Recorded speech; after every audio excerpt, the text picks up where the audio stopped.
Buenos días, jóvenes. Buenos días, Liz. Buenos días, Liz. Buenos días, Liz.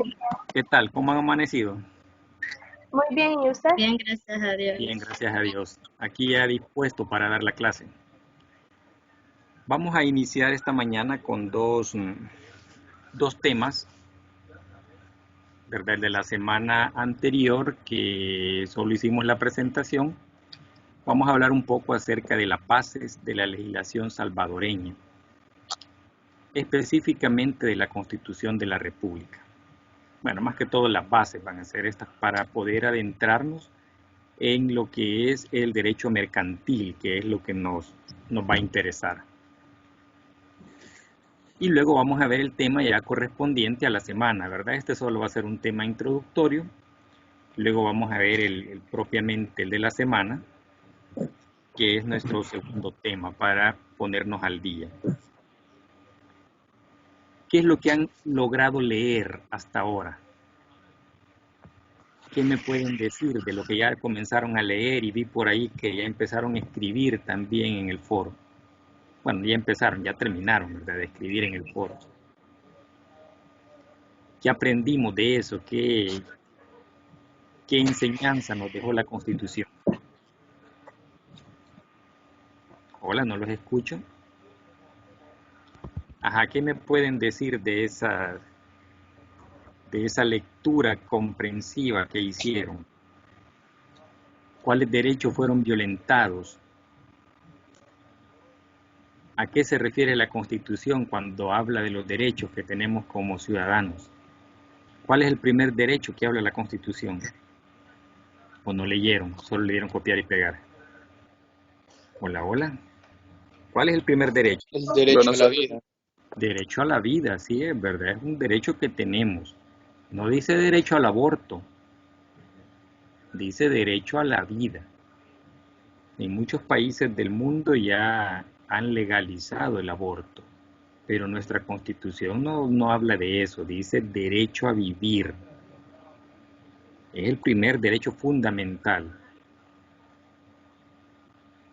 ¿Verdad? Es ilógico que los legisladores estén aprobando leyes que vayan en contra de la Constitución, en contra de este derecho. ¿Qué más?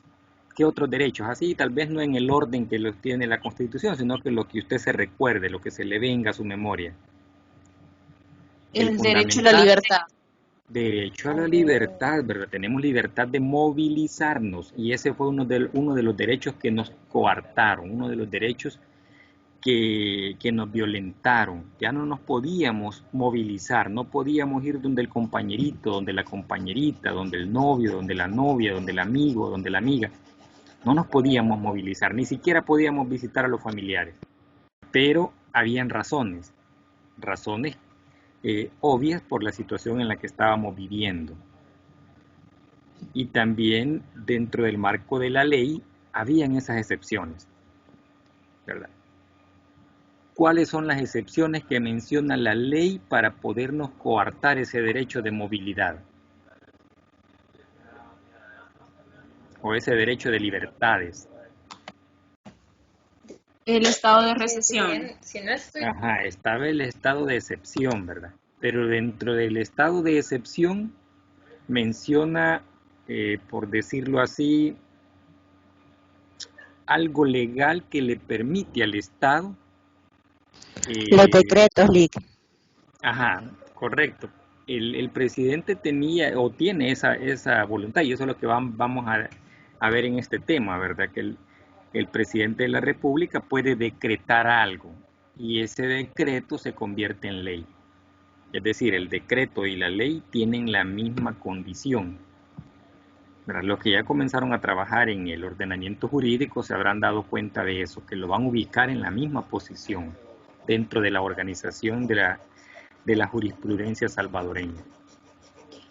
Los decretos, pero para que el presidente pueda emitir un decreto de esa magnitud en la que nos está violentando ciertos derechos, él se amparó en algo, se amparó al estado de excepciones. Pero ¿qué nos dice el estado de excepción?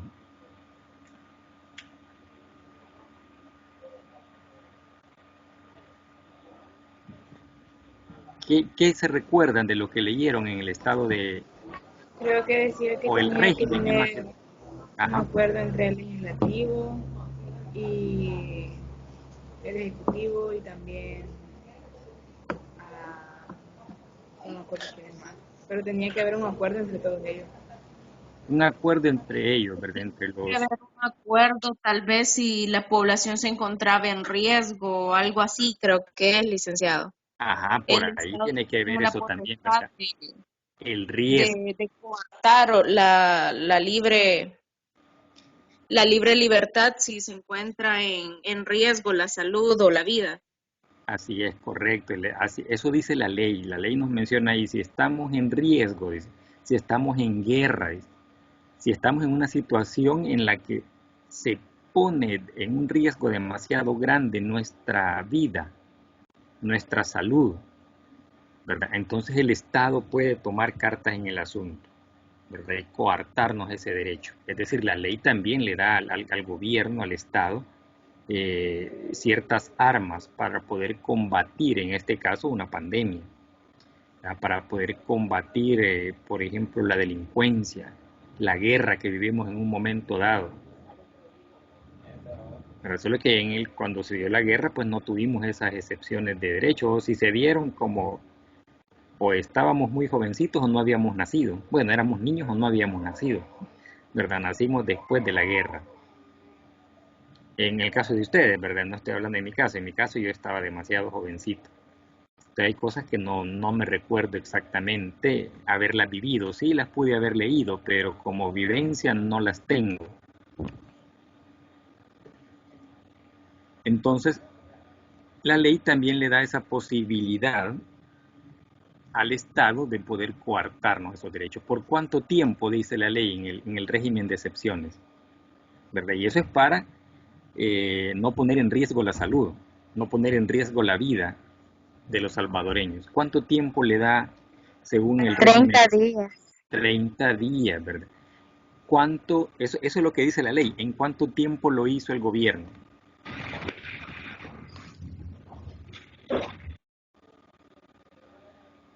¿Hay prórroga según la ley?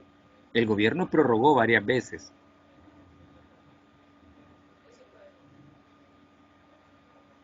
Ajá, la ley Como dice que 4 meses, creo. como 4 meses estuvimos confinados, ¿verdad? Pero si recuerdan, los primeros confinamientos fueron de 15 días. Bueno, de hecho, todos fueron de 15 días, ¿verdad? 15 días, luego se prorrogaba para otros 15 días. Entonces, la ley menciona hasta 30 días. Ahí se pudo haber dado algo inconstitucional, porque fueron como 4 meses o 3 meses los que estuvimos confinados de manera obligatoria, ¿verdad? Y la ley únicamente daba 30 días. Sin embargo, el gobierno utilizó más tiempo de eso. Y no es que le esté echando la culpa, ¿verdad? Simplemente estamos viendo eh, lo que nos dice el derecho legislativo, en este caso la Constitución, y lo que realmente sucedió, ¿verdad? Y eso es lo bueno que estemos estudiando este tipo de asignaturas, donde podamos apreciar lo que sucede en la realidad y lo que sucede a través de la palabra escrita, ¿verdad? De la norma escrita, que son las leyes. Entonces vamos a desarrollar acá, o vamos a ver, no a desarrollar porque ya están desarrolladas las cosas, simplemente las estamos trayendo para estudiarlas. Vamos a ver algunas de esas bases que tenemos en la legislación salvadoreña. Dice que en acepción amplia la palabra fuente, ¿verdad? Es una de las palabras de los subtemas que aparecían ahí, la fuente del derecho. Significa el origen, ¿verdad? Una compañerita me había opinado, y muy bien acertada, que se refería a eso, cuándo se origina, cuándo inicia, ¿verdad? Esa actividad, digamos, que enmarca una conducta, en este caso de los salvadoreños, ¿verdad? Ya vimos la conducta esa de parte del Estado en coartarnos un derecho, pero amparado a la ley, y era para salvaguardar nuestras vidas, para salvaguardar nuestra salud, Imagínense si vemos los datos de Centroamérica, cómo se han disparado. Aquellos países que no tenían casos, o por lo menos que no los informaban, como el caso de Nicaragua, ¿verdad? Que decía 2 casos nada más. Y había un montonazo de muertos en las calles, pero ellos solo habían informado 2 casos, cuando existía una realidad bien diferente. Aún en nuestro país, ¿verdad? Los oficialmente reportados son inferiores a los realmente dados, a los realmente infestados. Igual con los muertos, ¿verdad? Los muertos que han sido registrados oficialmente y que a través de las noticias nos damos cuenta, son inferiores a los que realmente se han dado. Sin embargo, los oficiales son los registrados, los que el gobierno tiene registro, pero la diferencia entre lo que se registra y la realidad no debe ser tan grande, ¿verdad? Se pueden escapar un par de casos. En el caso de Nicaragua era enorme, era abismal esa diferencia. Ellos decían que no tenían muchos casos cuando la población estaba muriendo por decenas. Pues gracias a ese confinamiento, gracias a esas medidas que se tomaron, nuestro país duró, digamos, cierto tiempo en que los contagios fueran bastante leves, comparado con el crecimiento de contagios que tuvo el área centroamericana.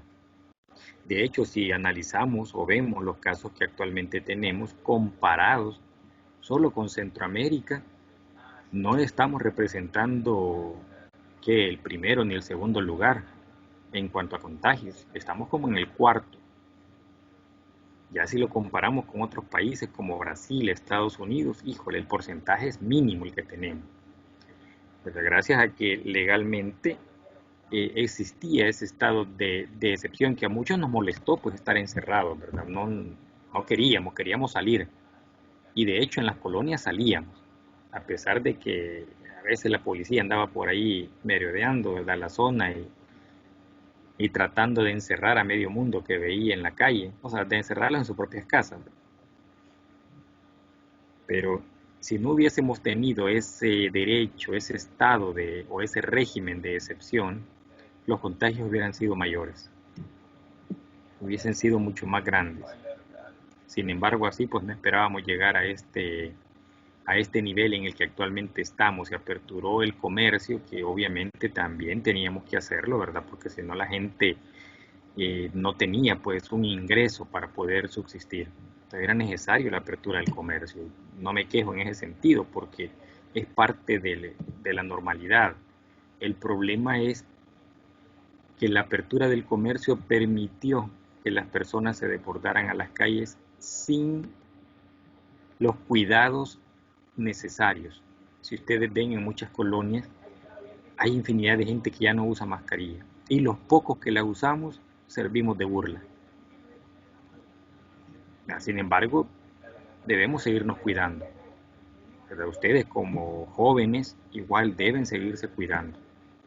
Aunque en su colonia vean de que hay mucha gente que no porta mascarilla, que no porta las medidas necesarias del distanciamiento social, tenemos que hacerlo, a pesar de que son derechos que la Constitución nos demanda. Bueno, no nos demanda, sino que nos da o nos provee esos derechos. Dice, el derecho representa un fenómeno humano, obviamente de aquí nace, esencialmente social, debido a esta situación de que el derecho viene enmarcado a un fenómeno que es netamente social, ¿verdad? Y fue lo que hemos visto, lo que hemos vivido, lo que hemos estudiado en este momento en la Constitución. Nos hemos dado cuenta de que la ley está basada en aspectos sociales. Y como tal fenómeno, este no se genera a través de fórmulas mágicas. Es decir, no existe una fórmula para poder hacer derecho. Ya se van a dar cuenta de que hay algunas situaciones amparadas o donde se amparó la Constitución y donde se ampararon las diversas leyes para poder ser normas escritas, normas que debemos cumplir. Si el derecho, dice, es un hecho o acontecimiento social, el hombre participa de su origen. ya sea de forma inconsciente o de forma consciente, ¿verdad? Y esto lo hace por el simple hecho elemental de poder hacer o vivir o convivir o llevar una vida en la que todos nos vemos como personas iguales, que tenemos derechos y tenemos obligaciones, desde el punto de vista de la ley, desde el punto de vista de lo escrito. Pero eso es lo que dice la ley. Pero la costumbre es diferente. Se van a dar cuenta que la costumbre también es parte adherida a la ley. A veces vemos que una persona que se robó una gallina tiene la misma cantidad de años de cárcel que la persona que estafó al Estado. Ahí se ve una injusticia social. Sin embargo, la ley no está castigando el hecho o la cantidad del robo, está castigando el robo propiamente dicho, el hurto. El que se robó una gallina cometió un acto similar al que se robó millones de dólares. Entonces la ley está castigando eso, lo vemos injustamente, porque decimos, ¿cómo es posible de que el que robó una gallina que vale cuánto, 20 dólares, tiene la misma condición de ser juzgado que aquel que se robó millones de dólares cuando tuvo la oportunidad de estafar al Estado? Pero no se ve justo, pero la ley no trata de marcar, digamos, o de cuantificar actos que tengan por condición digamos así, la cuantificación. Sin embargo, sí existen algunas penas, ¿verdad?, que van en relación a eso. Ahí la ley lo que está cuantificando es en sí la acción, en sí el fenómeno que se dio. De acuerdo a los métodos de formalización del derecho, dice, las fuentes formales pueden clasificarse así. Y algunas pareciera que no son formales, pero la Constitución nos hace ver de que estas son las fuentes formales del derecho. Y uno es la legislación, la costumbre jurídica, ¿verdad? El venir haciendo algo por costumbre se vuelve ley. Los principios generales del derecho. Vamos a encontrar frases u oraciones cortas, ¿verdad?, casi de manera sentencial, que se convierten en principios. El buen sentido y la razón natural. También esto es parte de la fuente del derecho. La doctrina, que es prácticamente el estudio, y la jurisprudencia, que es donde vamos a aplicar el derecho. Hola, ¿querían exponer algo?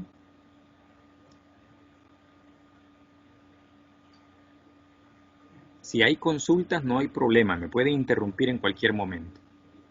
Si hay alguna experiencia que hayan vivido de lo que vamos tratando, ¿verdad?, y la quieren compartir, igual, no hay ningún problema. Eso nos va a hacer más útil la clase.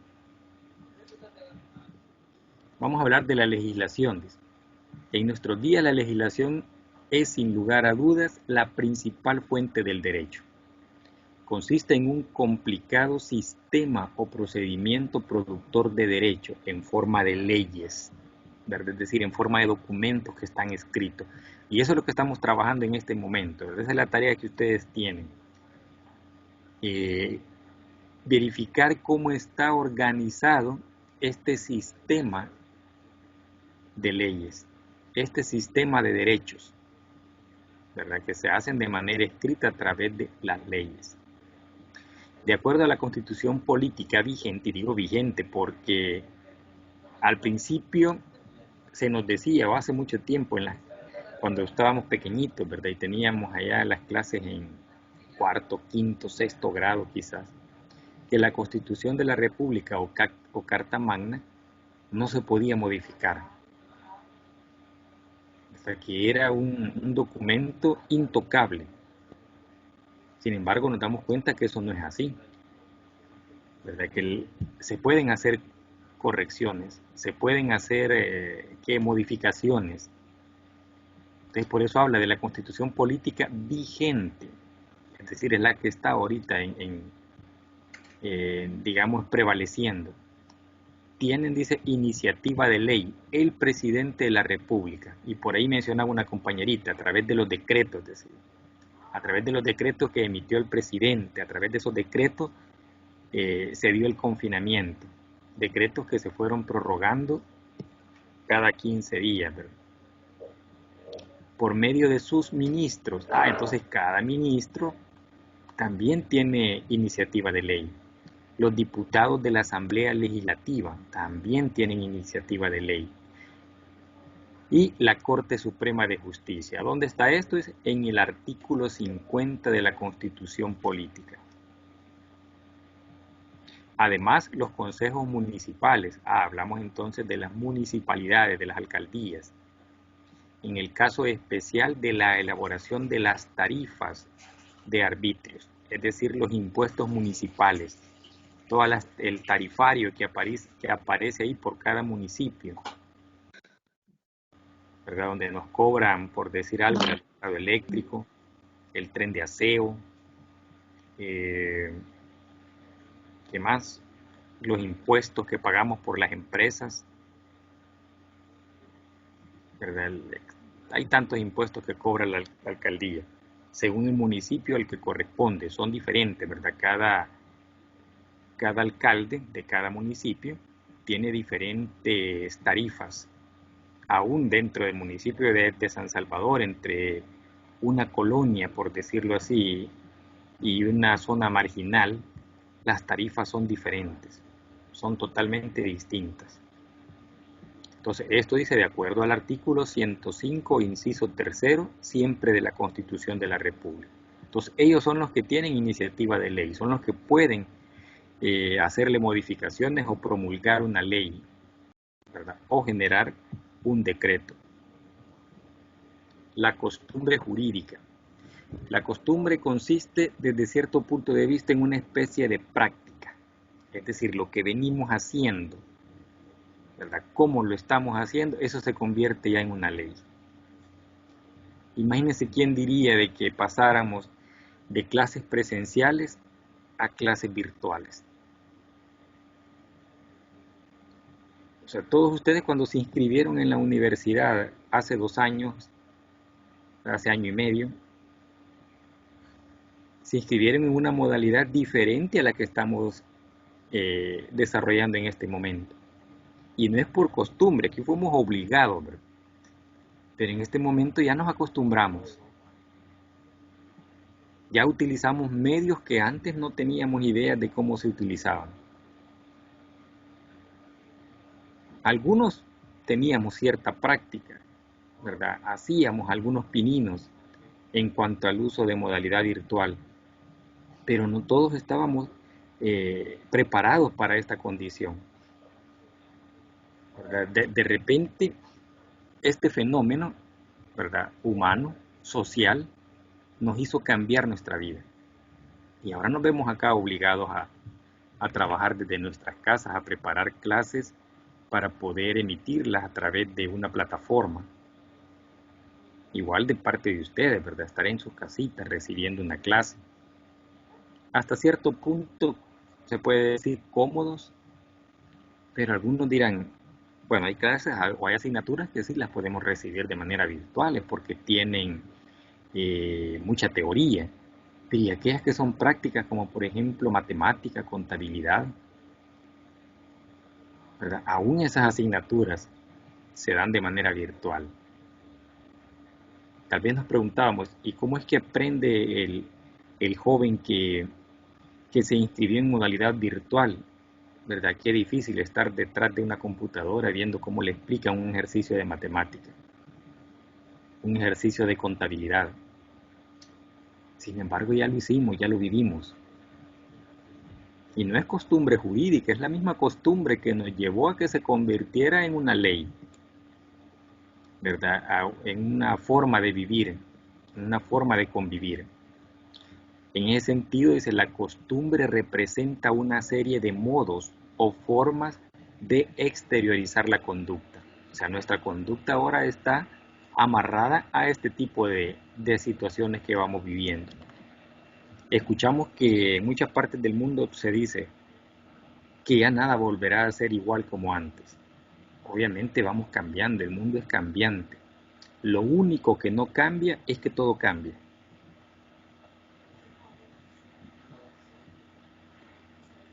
En cuanto a dicha forma, dice, adquieren en los hombres que las practican la conciencia de su obligatoriedad. En este medio que no teníamos antes manera de trabajar, ahora ya se nos volvió obligatorio, ¿verdad? Para este ciclo la indicación que se nos dio fue, vamos a tener clases virtuales por lo menos hasta mayo. Todo el ciclo, si en mayo termina el ciclo. Esa fue la indicación inicial, sin embargo, esto puede cambiar de un momento a otro, ¿verdad? O podemos seguir. Entonces debemos estar expectativos a los cambios, a las indicaciones que den las diferentes autoridades. Y debemos estar preparados para ello, para el cambio.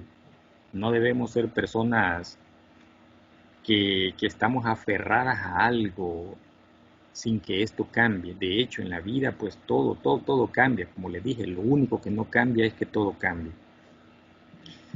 La conciencia de su obligatoriedad, ¿verdad?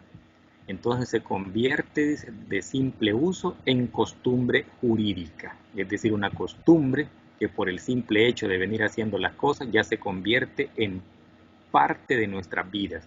Y eso nos hace que se convierta en una norma. Los principios generales del derecho consisten en las máximas reglas de derecho contenidas en la constitución política de un país determinado, en este caso de El Salvador, o que son los principios o normas del derecho romano. ¿Por qué nos referenciamos o por qué utilizamos esto? Porque acá fue donde se dieron las primeras normas, de aquí nace, ¿verdad? Hay otros países, digamos, u otras naciones que ya tenían sus reglas, pero este fue como aquel que las formalizó, aquel que estableció, ¿verdad?, ciertos derechos y ciertas obligaciones para prácticamente convivir, ¿verdad? Eran derechos y obligaciones de convivencia. Y de hecho eso es la ley, ¿verdad? La ley es una forma de convivir, es decir, es una regla que nos dice cómo convivir, qué hacer y qué no hacer. Dice, considerado como el derecho base o fundamental del derecho moderno. Entonces, esta es nuestra base. También decimos que estos principios son frases o sentencia breve y doctrinal que se propone como una regla. Entonces, si nos referimos a los principios, por ejemplo, que adquirimos en una familia, ¿verdad?, decimos a veces, yo tengo principios que adquirí en mi familia, y son esas pequeñas frases, ¿verdad?, o esas sentencias cortitas, pero que tienen hasta cierto punto un grado doctrinal, es decir, un grado de enseñanza, de estudio, y que se propone como una regla. ¿Qué tipo de principios, digamos, hemos aprendido en nuestras familias? ¿Qué tipo de principios hemos aprendido a lo largo de nuestra vida? ¿Qué tipo de principios son los que practicamos? Vamos, los escucho. Principios no necesariamente del derecho, aunque sí, ¿verdad?, son principios que nos dan derecho, pero no específicamente les estoy pidiendo que se rebusquen en pensar cuáles son esos principios del derecho, sino los principios que ustedes tienen arraigados, que aprendieron en... Lick, Dígame. disculpe, una pregunta. Es sobre los grupos. Dígame. ¿De cuánto era el máximo de integrantes? 5. ¿De 5? Sí. Ok.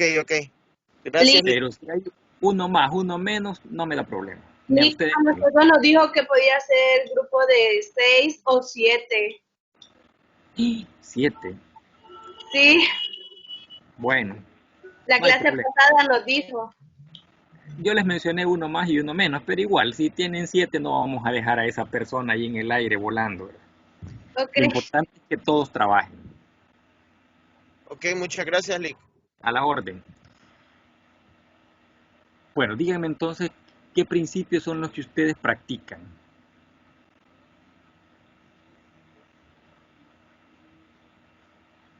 Es decir, su forma de convivir con los demás. Ahí aplicamos ciertos principios y la ley o el derecho va a aplicar esos principios también. Yo diría que el principio puede ser el respeto El mutuo respeto, entre las personas. correcto, el respeto, ese es un principio. Y la ley se va a basar en eso, en el respeto. Entonces la ley le va a agregar un poquito más. Dice, ¿respeto a qué? A la propiedad ajena. Es decir, usted debe respetar lo que no es suyo, lo que no le han dado. Entonces, el irrespeto, es decir, lo contrario, nos hace que estemos violando, en este caso, una regla, ¿verdad? El respeto a los demás. ¿Qué otro? Ya ven, o sea, son cosas que nosotros utilizamos y de ahí se basa la ley, ¿verdad? De ahí se basa el derecho. Te hablamos de La, respeto, una palabra nada más, una frase, dígame. la igualdad. La igualdad, ¿verdad? El derecho va a tomar también ese otro principio, el de igualdad, para decir de que todos somos iguales ante la ley. Todos tenemos los mismos derechos y las mismas obligaciones ante la ley. Que en la práctica eso se deforme, eso depende también de los seres humanos. Depende de quién esté liderando, quién esté al frente, quién esté en el poder.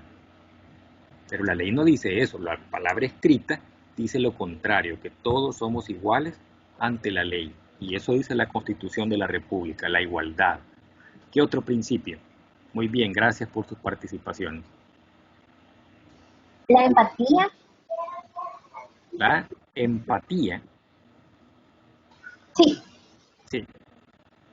La empatía también, ¿verdad? Licenciado, Dígame. disculpe que le interrumpa, pero no sé, siento de que mejor al final como que nos dé unos 5 minutitos para que se unan los grupos, porque considero de que es como que mucha interferencia que estén a cada rato con el número de los grupos, de lo uno y de lo otro. Perfecto, no hay ningún problema, me Sí, yo parece muy también bien. estoy de acuerdo con eso, Lick. Excelente, ¿verdad? Sí, Hablamos porque o sea, de la la verdad clase, siento que no están poniendo ni atención a lo que está explicando por lo de no tenemos grupo, de pasen el número y de todo eso. Mejor al final de unos 5 minutos. excelente, me parece muy bien, ¿verdad? Para ordenarnos y no, como dice la compañera, dejar de poner atención, ¿verdad? Esto es importante a pesar de que lo podemos leer, que lo podemos conseguir, pero no es tanto la importancia de lo que vamos leyendo, porque esto es lo que alguien escribió. La importancia es lo que vamos participando, lo que vamos explicando, lo que ustedes me están expresando.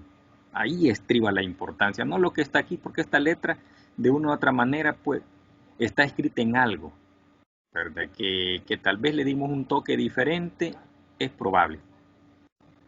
Así es que como dicen las compañeritas, y estoy totalmente de acuerdo con ellas, ¿verdad? Tratemos de poner atención, yo les puedo dar al final no solo 5, unos 10 minutos, ¿verdad? Terminar a las 11 mi participación y ahí pues igual quedamos con los micrófonos abiertos y todo ahí para que ustedes puedan conversar también. Eso me parece muy bien, gracias, muy amables. Bueno, ¿qué otro principio tienen en mente? ¿Qué otro principio consideran que practicamos? Ya hablamos del respeto, de la igualdad. ¿Qué otro? De la empatía, me decía alguien por ahí, ¿verdad? Eso también es parte de estos principios, que tal vez no lo vamos a ver exactamente con ese nombre, pero sí con la definición de lo que ello conlleva. ¿Qué es la empatía? ¿Verdad? Es prácticamente ponerme en los zapatos del otro, ¿verdad? Hacerme ver como que soy ese otro. Y si no quiero que me traten mal, tampoco debo tratar mal a la otra persona. O sea, yo me pongo en la condición del otro. Y eso es lo que hace el legislador también cuando está haciendo la ley, ponerse en los zapatos de las personas para las cuales va esa ley, ¿verdad? Y castiga y le da derechos como que si él, el legislador, estuviese en esa condición. Muy bien, excelente. ¿Qué otros principios?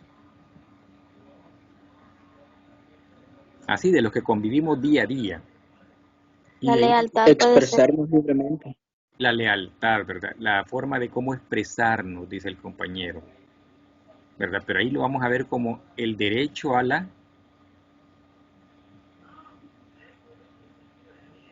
Libre expresión. a la libre expresión.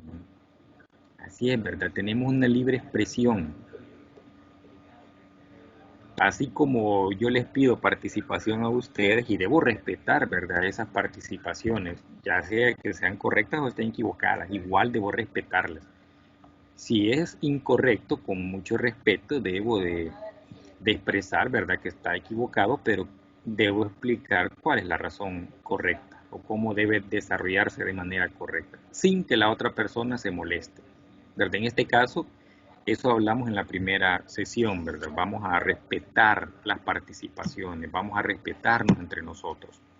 No nos podemos burlar de las otras personas, no nos podemos reír de las otras personas, aunque no nos veamos físicamente y que estemos a través de una pantalla, pero igual el respeto siempre se da, ¿verdad? Y lo que decían las compañeritas ahí, por favor, pongamos atención a la clase y veamos los grupos para después.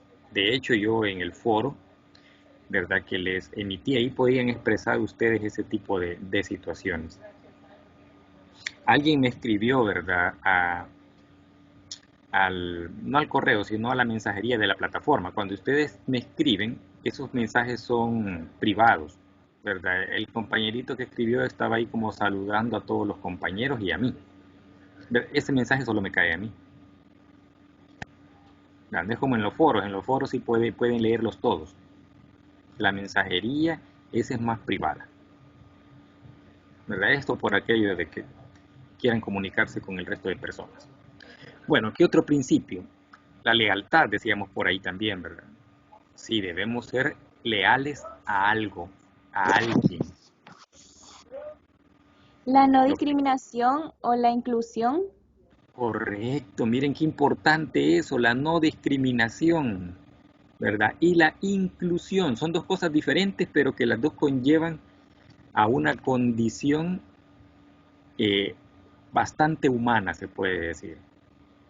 La no discriminación, ¿a dónde vemos eso? Vemos en las empresas que hoy en día toda empresa, ¿verdad? Según el número de personas contratadas, tienen la obligación, no el derecho, la obligación de contratar a personas discapacitadas. Ahí hay un derecho o hay un principio de inclusión. Ahí hay un principio de no discriminación. Las personas, por decir algo que tienen, digamos, bueno, se me ha escapado la palabra para decirlo, pero me refiero exactamente a aquellas personas que, perteneciendo a un tipo de género, se comportan de forma contraria. Ya, tampoco las podemos discriminar a esas personas. Las personas que padecen una enfermedad que podría ser producto también de algunas situaciones no bien vistas en nuestra sociedad, tampoco podemos discriminarlas, ¿verdad? Y ahí viene el derecho de la inclusión, es decir, debemos incluirnos a la vida, incluir a estas personas a la vida normal. Hay un anuncio que habla sobre los acuerdos de paz, ¿verdad? Y en esos acuerdos de paz dice la inserción de los combatientes de aquel entonces a la vida económica. Pero eso es inclusión. Sin embargo, esas personas no fueron insertadas. Andan en las calles luchando. Y algunos luchan porque quieren hacerlo. Están insertadas en el comercio, están insertadas en la economía. Pero ya su costumbre o su forma de ser, ¿verdad? Lo hacen así como acompañar al resto de personas y andan pidiendo algo del cual no tienen derecho, ¿verdad? Porque sí ya están insertadas. Ahí vamos a encontrar de todo. O sea, no lo que estoy diciendo esto es lo justo que vemos, ¿verdad? O lo injusto que vemos. Ahí vamos a ver de todo. Hay personas que lo hacen de manera justa, digamos, de protestar, y hay otros que lo hacen por pertenecer a un color político, ¿verdad? Eso no lo vamos a ver en las clases. Tenemos, por decir algo, 3 tipos de prohibiciones. No podemos hablar de política, no podemos hablar de religión, ni tampoco podemos hablar de deporte. Porque son cosas que nos llevan a la discriminación, son cosas que nos llevan a la no inclusión. Excelente, ¿verdad? La participación de la compañerita con estos 2 principios. ¿Qué otro principio tenemos en mente?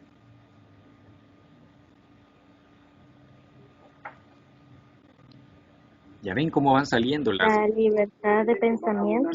La libertad de pensamiento, ¿verdad? Igual que la libertad de expresión, la libre expresión, correcto, así es. Cuando estaba estudiando ahí hace muchísimo tiempo, hubo una frase o un enunciado que me gustó mucho que habla sobre el pensamiento. Y dice que, quiero ver si me recuerdo, algo así como la palabra dice que es la forma de expresar un pensamiento. Si la palabra es la forma de expresar un pensamiento, es necesario pensar primero y hablar después. A veces lo hacemos todo lo contrario. Ofendemos a alguien porque no pensamos lo que vamos a decir. Entonces ahí hay que ser moderados, hay que tener ese freno, ¿verdad? En pensar lo que voy a decir, si voy a dañar a alguien, si voy a dañar a una persona muy cercana. Entonces, todo eso tiene que ver con los principios generales del derecho. Es decir, el legislador se basó en tantos principios que se dan en la vida cotidiana para hacer los principios del derecho. Excelente por la participación. El buen sentido y razón natural. Eso tiene que ver casi similar a lo anterior. Tiene que ver con lo anterior bastante. La legislación salvadoreña en algunas de sus normas incorpora cuestiones de tal naturaleza que llegan a rebasar los linderos o los límites de la misma ciencia jurídica. Es decir, algo que no es científico, pero que al legislador le sirve. ¿Por qué? Porque estamos hablando de la convivencia, estamos hablando de un fenómeno social, ¿verdad? Esas son las leyes. Entonces, va a incluir aquellas situaciones que no son científicas, pero que sí son parte de la convivencia, del día a día de las personas, para ubicarse en un campo reservado a la especulación filosófica. Se indica que no es otro que el llamado derecho natural. Y hablábamos por ahí el respeto. Ese es un derecho natural, ¿verdad? El tener respeto por las cosas que no son nuestras. Sin embargo, ¿cómo se ve violentado ese derecho? ¿Verdad? O ese principio llamado respeto. Y ese es un derecho natural. Por eso es que les pedía, ¿verdad?, que me hablaran de los principios que ustedes conocen. Y esos principios se vuelven esto: derecho natural. Para algunos inclusive inexistente, ¿verdad? Puede que algunos juristas digan, no, eso no es científico, ¿verdad? Sí, pero de ahí nace el derecho. Para otros, solo alcanzable por el esfuerzo de razón, ¿verdad? Esto porque cada cabeza es un mundo, cada legislador piensa de manera diferente. Sin embargo, si hablamos de principios, el derecho natural, como dice acá, el buen sentido y la razón, esto es una fuente del derecho. Es algo que debe inspirar al legislador para poder emitir una norma. La doctrina, y aquí ya vamos cayendo a algo más científico, algo más de estudio. La doctrina, dice, en materia jurídica consiste en la exposición científica o racional, es decir, ya va más pensado, de los diferentes aspectos del derecho, elaborada por los juristas. Estamos hablando de personas que se han preparado para ello, o expositores del derecho. En síntesis, la doctrina es la ciencia del derecho y en ella se exponen las diferentes opiniones que los investigadores en esta rama del saber han engrandecido al derecho como elemento racional de convivencia humana. Sin embargo, vean aquí al final, no se quita el dedo del renglón de que sea para convivencia humana y que es un fenómeno social. Sin embargo, ya no hablamos acá de cualquier cosa, ya hablamos de que es algo racional, de que es algo pensado por el jurista, de que es algo científico. Pero ¿a dónde está la fuente? La fuente está en la convivencia de las personas, en esos principios que nos hacen hacer las cosas de manera correcta y que lo contrario a ello pues debe ser penalizado. Entonces la doctrina ya es algo más pensado, algo más científico. La jurisprudencia.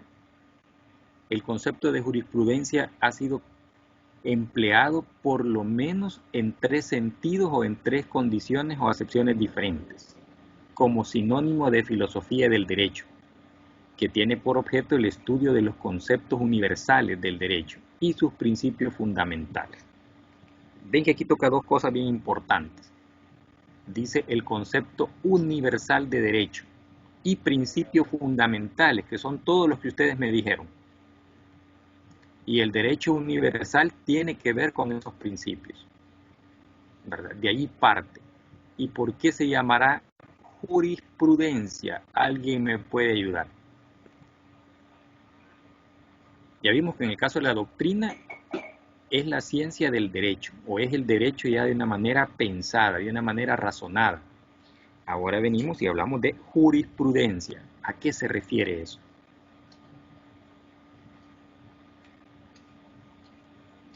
¿Alguien sabrá?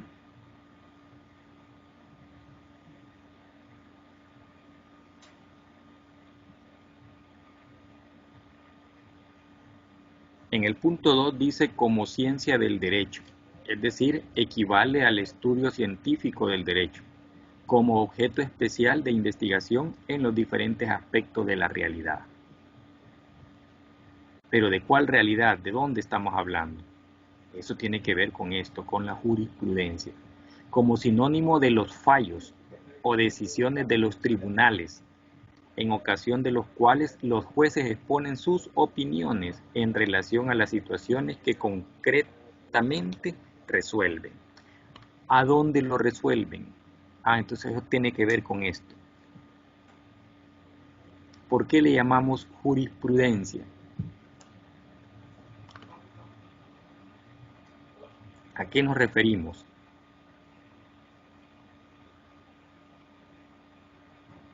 ¿O a qué se refiere el legislador con haberle puesto jurisprudencia? Lic, para mí creo que se le llama eso al conjunto de sentencias y demás resoluciones jurídicas. Que se dan en un determinado lugar, ¿verdad? O que se dan en un determinado ambiente. Y así vamos a tener, por ejemplo, leyes mercantiles, ¿verdad? Que corresponden específicamente al comercio. Hay una jurisdicción que corresponde exactamente al comercio.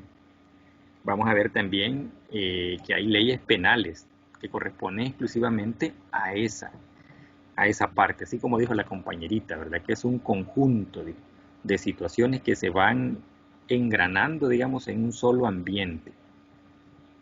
Y también tiene que ver con esto último, ¿verdad? Con las decisiones que tomen los tribunales. ¿Decisiones en qué sentido? ¿O los fallos en qué sentido? En el sentido de la materia que se esté desarrollando. Entonces, por eso de ahí viene esto de jurisprudencia, ¿verdad? ¿En qué sentido, en qué ley, en qué ámbito nos vamos a ver involucrados? Derechos salvadoreños. Nuestro sistema jurídico queda empadronado dentro de la generalidad de los sistemas legislativos. Es decir, nuestro sistema es especialmente de derecho escrito. Pero todas nuestras leyes, decretos y todo son documentos que están por escrito. Y de hecho, ¿verdad? Es lo que perdura, es lo que nadie puede cambiar. Si ahí está escrito, ¿cómo lo cambiamos? No es lo mismo como que lo digamos de manera verbal. Al cabo de un par de horas ya se me olvidó lo que dije. O se lo dije a una persona de una manera y este se lo va a contar a 20 más. Al 20º, al último, ya le dijo cosas bien diferentes. Por eso es que debe ser escrito. Como la doctrina, los principios generales del derecho y el buen sentido y la razón natural. Todo eso está metido en la ley. Esta intermitencia se debe a que dichas fuentes tienen carácter estrictamente supletoria de la ley. Significa de que la ley se valió de otras situaciones, ¿verdad? O sea, fue complementaria de otras situaciones para poder generarse como tal. Con todo, dice, la costumbre jurídica también representa otra fuente de derecho, especialmente en materia de relaciones civiles y mercantiles. Aquí ya vamos cayendo a lo nuestro. Entonces vamos a encontrar leyes que corresponden a la parte civil y leyes que corresponden a la parte mercantil, a la parte del comercio. Acá es donde nosotros nos vamos a ubicar. Bueno, eso era así como las generalidades de lo que es la Constitución, de lo que es el nacimiento de la ley y algunos aspectos importantes en relación a las diferentes leyes. Sin embargo, nuestra asignatura nos habla de legislación mercantil, ¿verdad? Legislación comercial. Entonces nos vamos a referir específicamente a esa norma que nos va a referir al comercio. El tema ya propiamente de esta semana, que es el tema 2, o de la semana 2, es el acto comercial, el comerciante y las cosas mercantiles. Cuando fui explicando la planificación, fuimos comentando algunas de estas cosas. Acá las vamos a ver un poquito más detalladas. En el artículo 3 del Código de Comercio, dice que son actos de comercio los que tengan por objeto la organización, transformación o disolución de empresas comerciales o industriales y los actos realizados en masa por estas mismas empresas. Entonces, ¿a qué tipo de actos nos referimos? La semana pasada comentamos algunos ejemplos de ellos. Aquí lo está diciendo ya la ley. ¿A qué se refiere? Y dice que los que tengan por objeto la organización. ¿A quién nos referimos con la organización? Menciona 3 cosas: organización, transformación y disolución. ¿De qué dice? De empresas, que pueden ser comerciales o industriales. ¿A qué se refiere con la organización como un acto de comercio?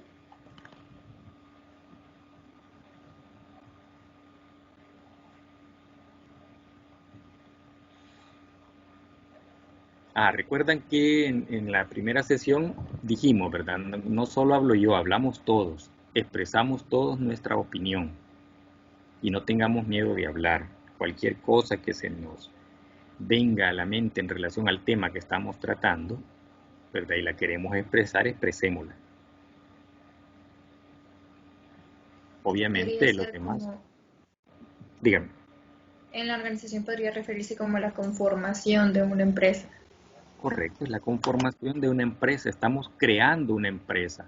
Ahí estamos haciendo un acto de comercio. Estamos constituyendo una empresa. Sin embargo, el legislador solo puso organización, pero tuvo que haber agregado quizás también otros sinónimos de esto, ¿verdad? Organización, constitución, ¿verdad? Transformación. ¿A qué se refiere esto de transformación? Que también es un acto de comercio.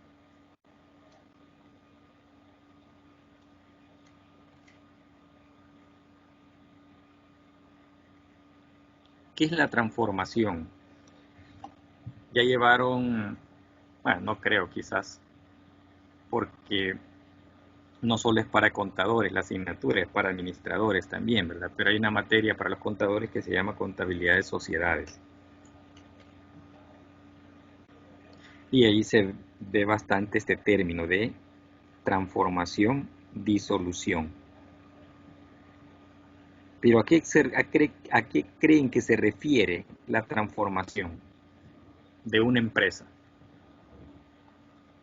Así como lo La dice la capacidad palabra. de una compañía, Perdón, casi no se le escuchó bien. la capacidad que tiene una compañía, La capacidad que tiene, perdón, una empresa o una compañía. una compañía, correcto. La transformación es cuando hacemos un cambio, ¿verdad? Como dice la compañía, la capacidad que tiene una empresa para cambiar. Por ejemplo, a veces son los abuelos o los padres los que constituyen una empresa, pero estos se la transfieren a sus hijos o a sus nietos, y estos a su vez hacen ciertas transformaciones.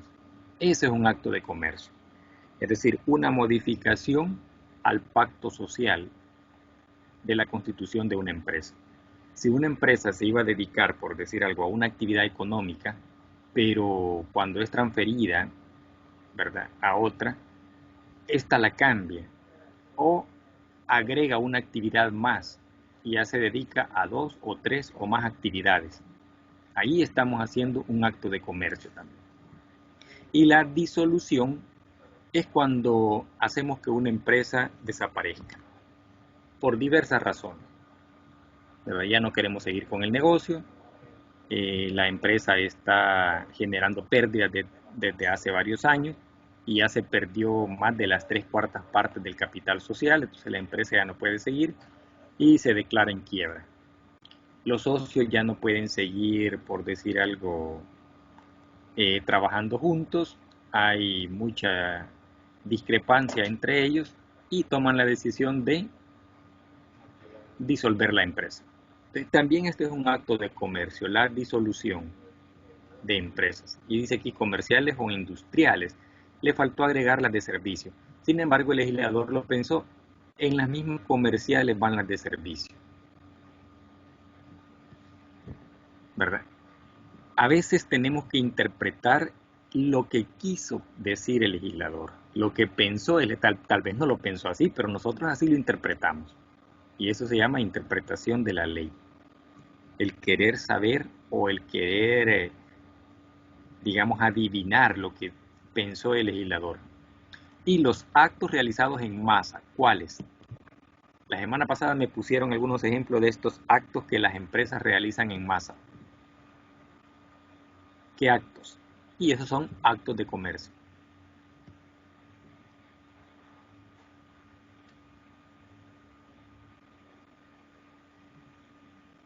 ¿Cuáles son esos que se realizan en masa? Es decir, que todos los días hacen lo mismo y por cantidades grandes.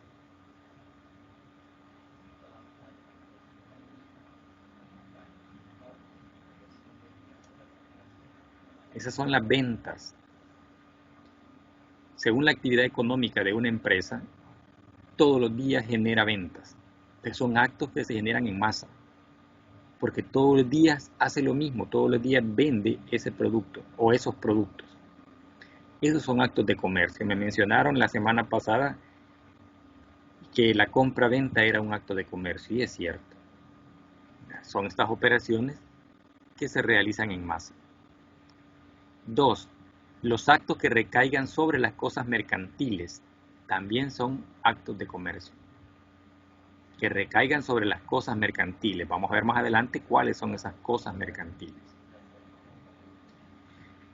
Los actos que sean mercantiles para una de las partes lo serán para todas las personas que intervengan en ellos. Es decir, un acto mercantil de una empresa también lo será para la otra empresa. Uno se llama cliente y el otro se llama proveedor. Entonces para ambos es el mismo acto de comercio.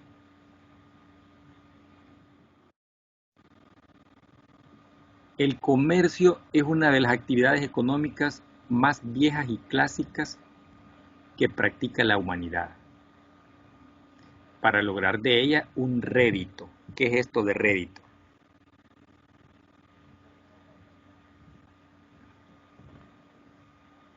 ¿Qué será esto de rédito? Cuando lleven mate financiera, verán mucho esta palabra, rédito. ¿La cantidad de dinero? No. Ajá, es una cantidad de dinero, pero es una cantidad especial de dinero. ¿A qué se refiere? Creo que es la cantidad que produce el capital, si no me equivoco.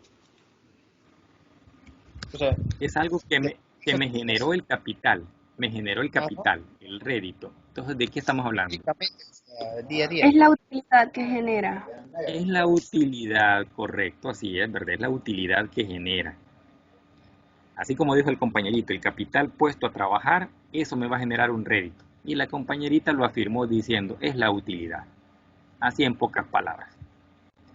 A partir del mismo y abonando, dice, el correspondiente valor asignado. Es posible el intercambio.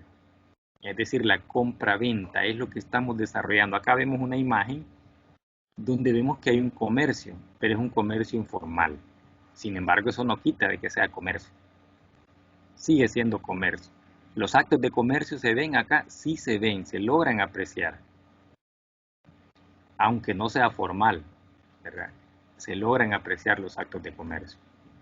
A través de el intercambio. ¿De qué dice? De bienes, de valores y hasta de servicios. Acá hacemos ese intercambio. Que por un lado satisfacen las necesidades de un consumidor y por el otro le reportarán un rédito o una utilidad económica a quien las vende o comercializa. Entonces acá vemos una serie de actos de comercio. Aquí vemos esto, el intercambio.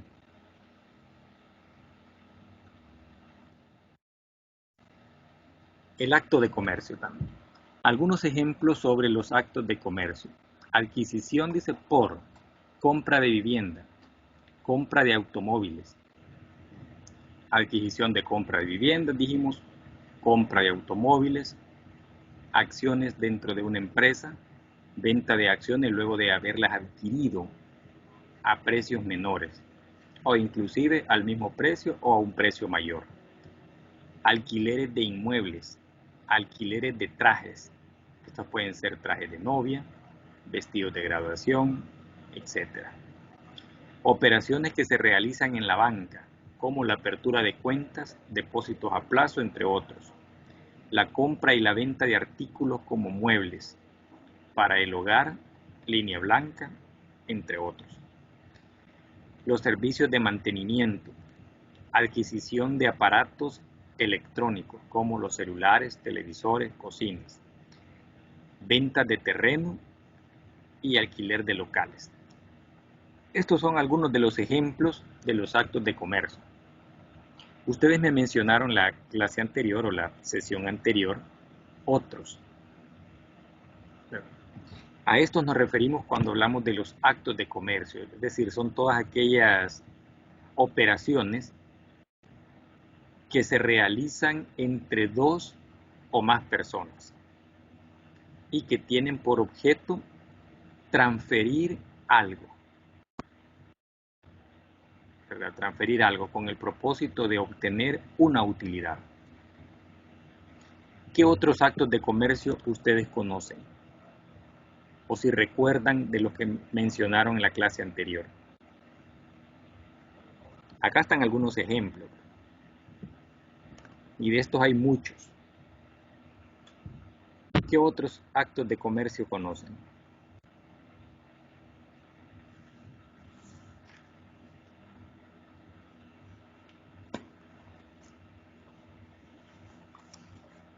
Restaurantes también.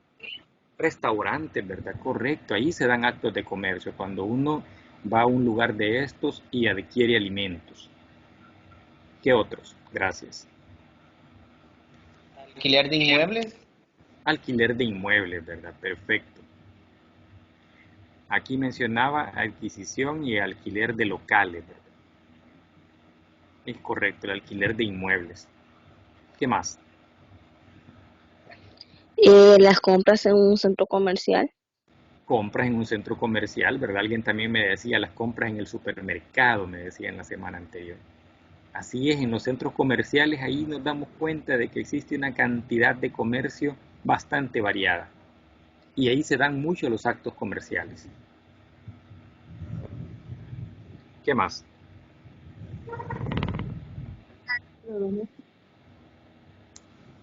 Venta de acciones luego de haber comprado actos de precios menores. También la venta de acciones, ¿verdad? Que es lo que menciona acá. Venta de acciones, venta o compra de acciones. Las acciones pueden verse, digamos, adquiridas en dos tipos de mercados. El mercado primario y el mercado secundario. ¿Cuándo se da el mercado primario en la venta de acciones?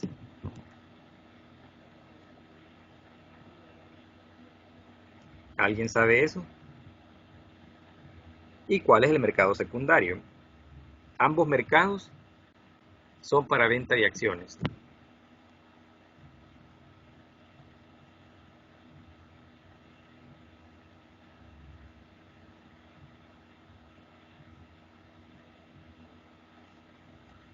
En el primario es el que se admiten negociaciones, creo, o valores negociables, licenciado.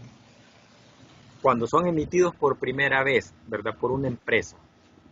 Aquí es cuando se emiten por primera vez. Ese es el mercado primario.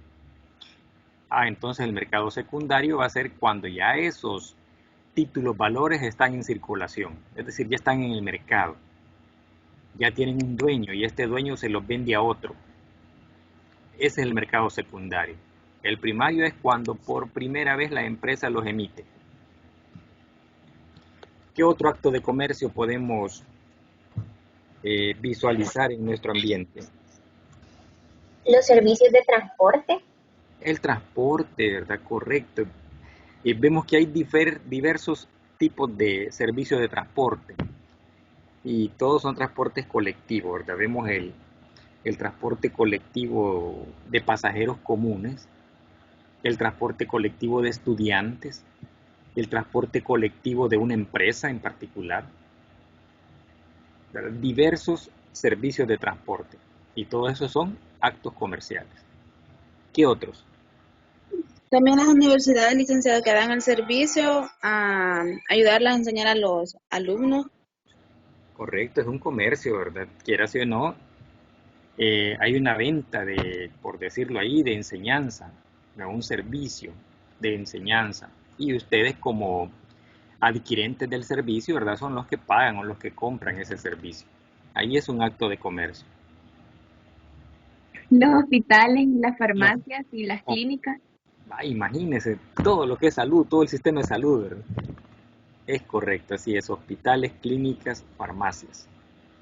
¿Qué más? La compra de seguros. Seguros, ajá, perfecto, los seguros. Perdón, no escuché esa participación. Los servicios funerarios. Servicios funerarios que cómo se han visto incrementados, ¿verdad? Lastimosamente en nuestros días. Pero también es un acto de comercio. ¿Qué más? Licenciado, Dígame.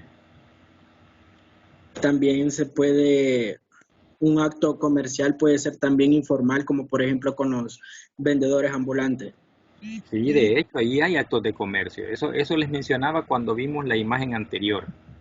Esta imagen. Aquí hay actos de comercio. Son informales. Están fuera Y de la ley. las prestaciones al banco entran en el acto comercial. ¿Cuáles prestaciones al banco? ¿Cómo así?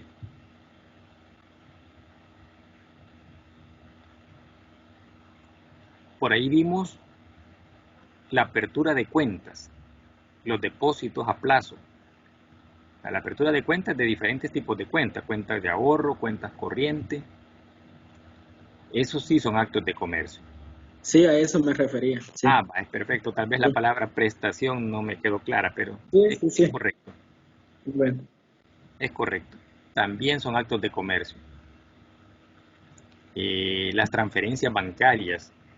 Hoy en día que hasta eso hacemos, ¿verdad? Yo tenía cierto temor en utilizar, por decirlo así, canales electrónicos para poder hacer mis pagos. Sin embargo, hoy con esto de la pandemia lo tuve que hacer, ¿verdad? Desde mi casa yo pago otras tarjetas, desde una cuenta de un banco pago otras tarjetas de otro banco, ¿verdad? Hasta cierto punto se me daba temor porque decía yo, ¿y le logrará llegar el dinero al otro banco y no me van a estar cobrando después?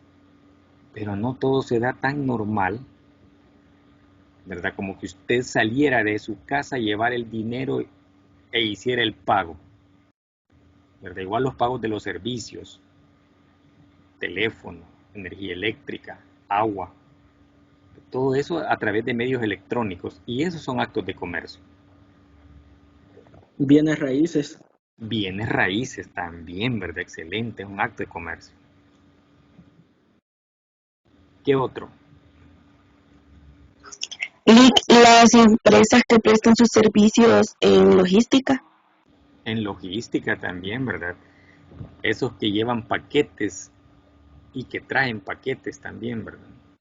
Esos que se encargan de, por ejemplo, cuando una empresa compra productos a otro país y lo hace, o la logística de poder sacar de la aduana esa mercadería, lo hace a través de una empresa que se dedica a eso, a logística.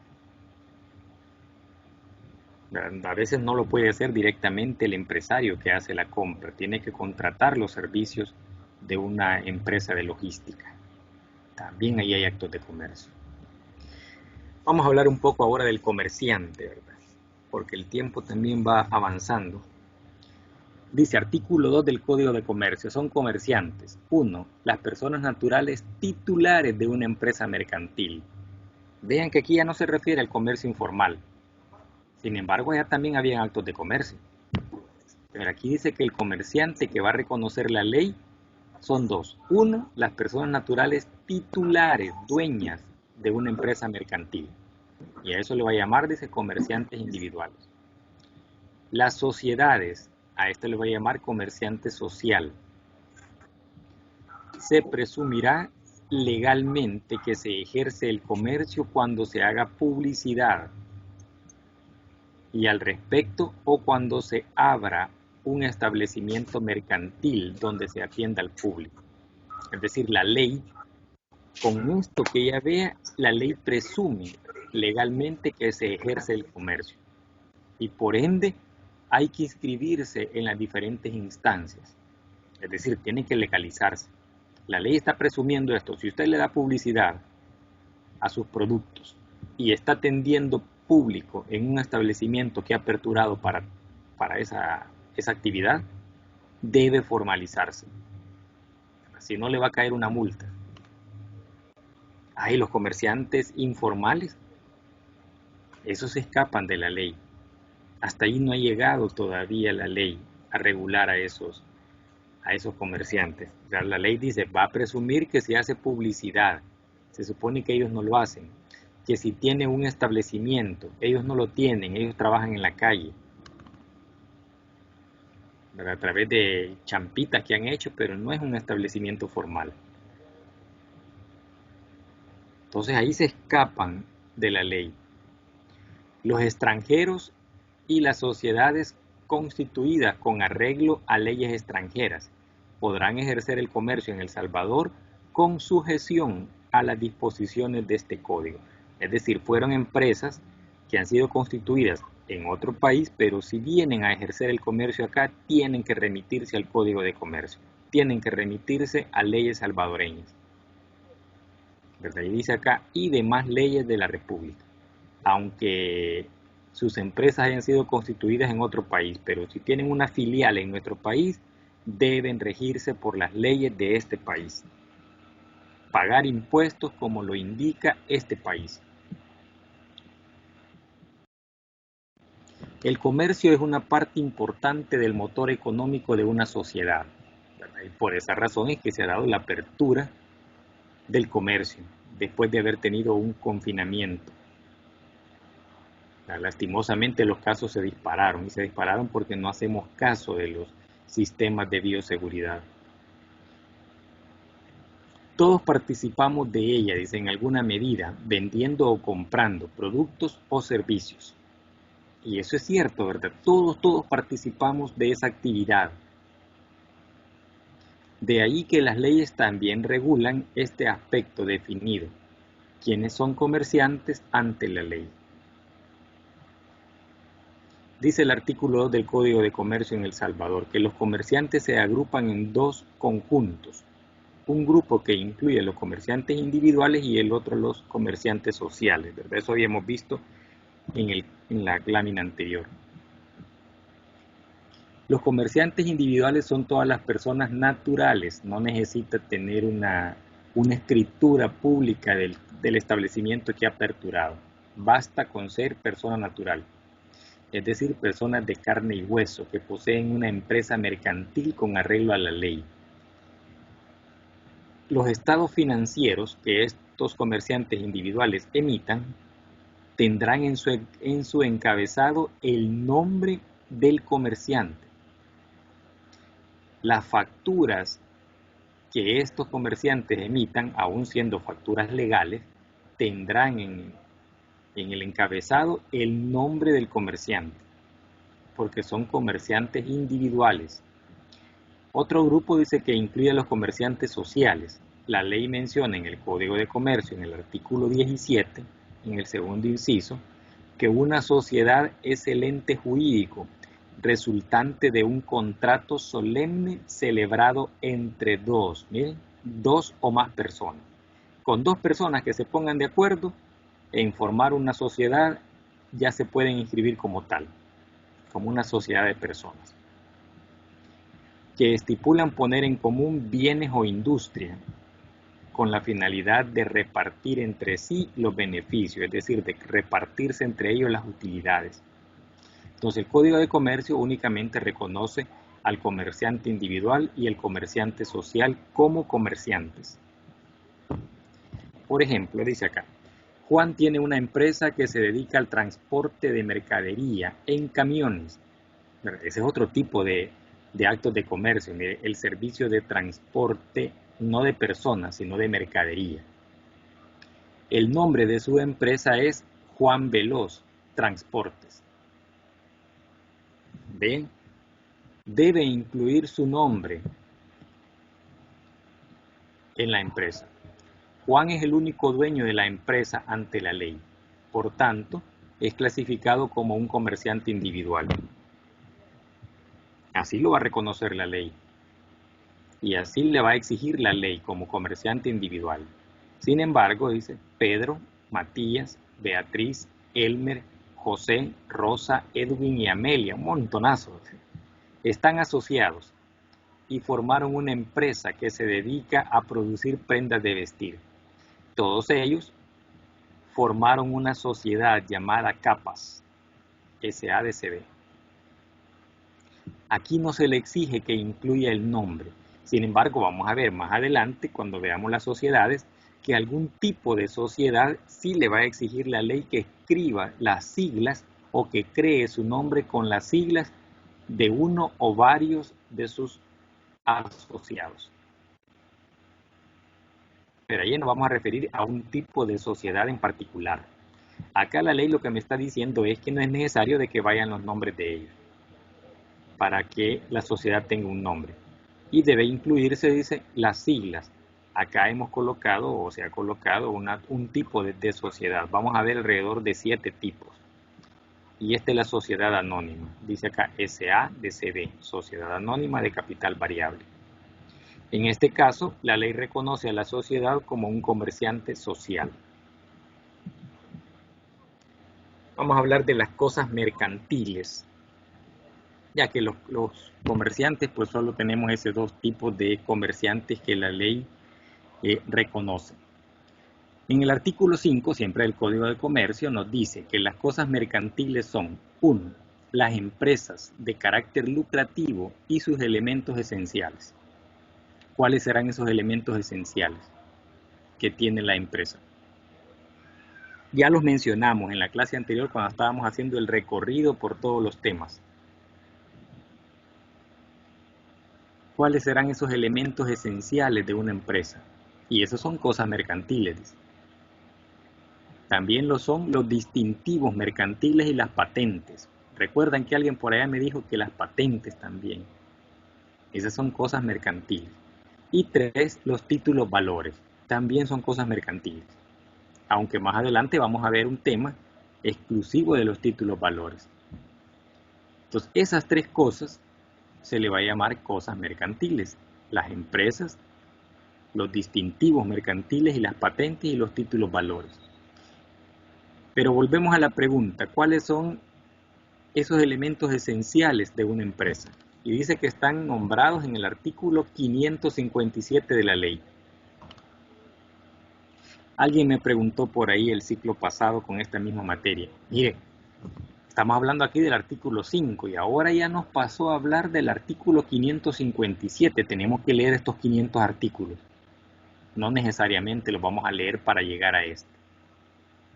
Nos vamos a saltar los artículos según la relación que tengan. En este caso nos saltamos hasta el artículo 557 porque tiene relación a los elementos esenciales del cual me está expresando el artículo 5.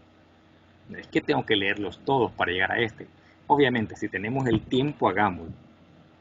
¿Verdad? Leamos completo el Código de Comercio. Si no, vamos a leer aquellos artículos que demandan nuestra clase. ¿Cuáles serán esos elementos esenciales de una empresa? Y a eso también se le llaman cosas mercantiles. Aparte de estas 3. El nombre de la Las empresa. facturas. El nombre de la empresa, las facturas. ¿Qué más? El establecimiento. El establecimiento, muy bien. Son cosas mercantiles. Todos esos son elementos y esenciales de la empresa.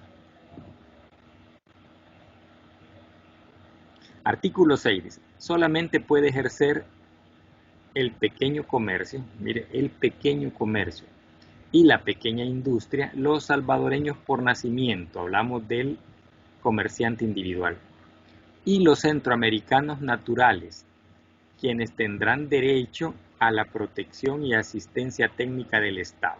Cuando nos referimos a los centroamericanos naturales, también nos referimos al comerciante individual. Si una sociedad quiere venir a ejercer el comercio en nuestro país, ¿verdad?, tendrá que referirse como sociedad, no como pequeño comerciante, ya que el pequeño comerciante es protegido por el Estado. Eso dice la ley. En cambio, la sociedad tiene sus propios recursos y se protege sola, ¿verdad? La única protección que tiene a través de las leyes son los derechos que la misma ley le proporciona. Obviamente también le demanda obligaciones. Pero el pequeño comerciante, por llamarse pequeño, ¿verdad?, este dice que puede ser ejercido solo por los salvadoreños por nacimiento, es decir, personas naturales, y también personas naturales del área centroamericana, no sociedades. Y no es que no puedan venir a poner acá el negocio, como no, ¿verdad? Si es una sociedad, igual puede tener una filial acá en El Salvador sin ningún problema. Pero dice que debe ajustarse a las leyes de nuestro país.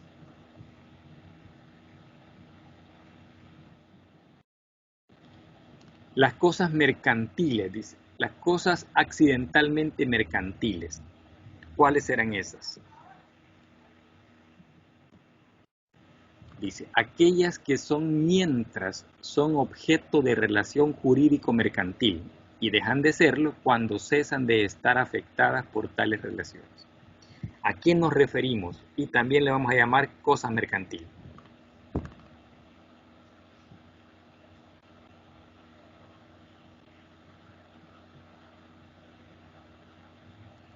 Allá cuando pregunté cuáles eran los elementos esenciales de las empresas, que también son las cosas mercantiles, ahí quedaron muchas pendientes, ¿verdad?, que no hemos mencionado. Entonces acá menciona que también son cosas mercantiles aquellas que accidentalmente lo son. Pueden ser las prendas del establecimiento. Las prendas, ¿como cuáles? Digamos, cuando se hace un préstamo bastante grande y sacan la prenda hacia el establecimiento. Se saca una prenda, la prenda sirve como garantía del préstamo.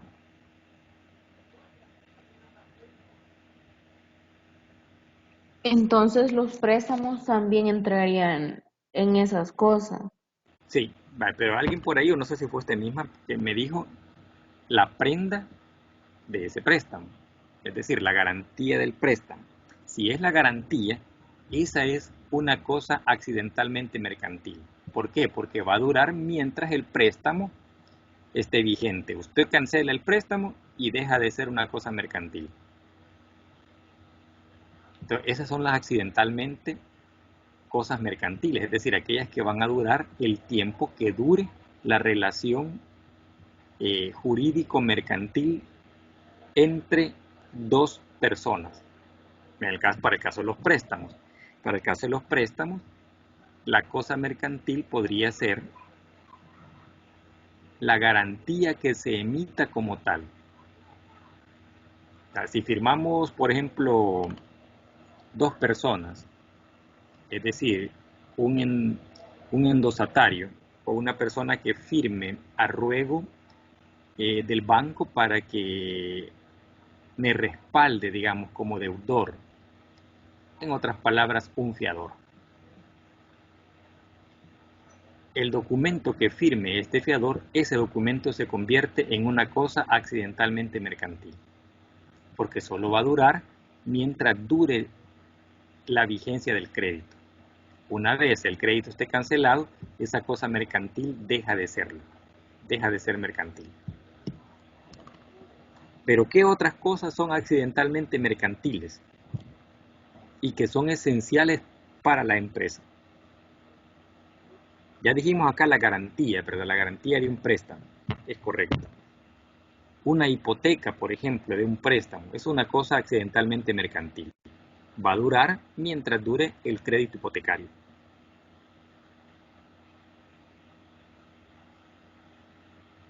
¿Qué otra cosa?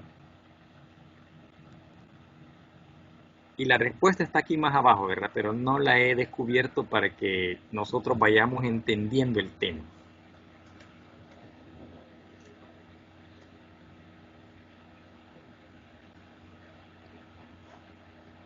Ya vamos a terminar porque vamos a dar esos minutitos para que puedan organizarse.